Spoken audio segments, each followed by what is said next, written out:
All fatalities and injuries took place inside one classroom at Robb Elementary School in Uvalde, Texas, according to Lieutenant Chris Olivares, spokesperson for the Texas Department for Public Safety. The shooter barricaded himself in one room, killing 2 teachers and 19 children, he said.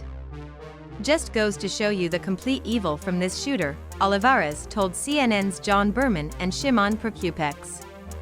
As the shooting was taking place, officers were going around the school, breaking windows and trying to evacuate children and staff. They were then able to force entry into the classroom where the shooter was, he said. All the victims have been removed, identified, and their families have been notified, the lieutenant said. Multiple children were wounded inside the classroom, according to Olivares, but there is no exact number as to how many at this time. It's a small classroom, you can have anywhere from 25 to 30 students in there, plus there were 2 teachers in there. So don't have exact number of how many students were in that classroom, but it could vary.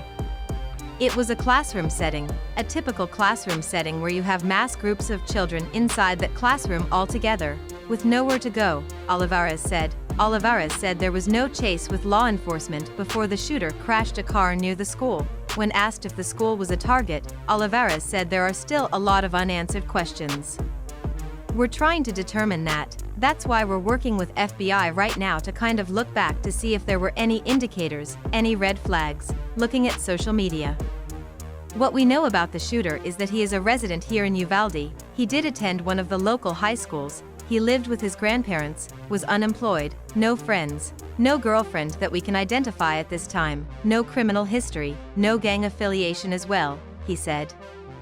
Olivares said the shooter had 1 rifle in his possession when he went into the school, and authorities are working to determine what type of rifle and the capacity.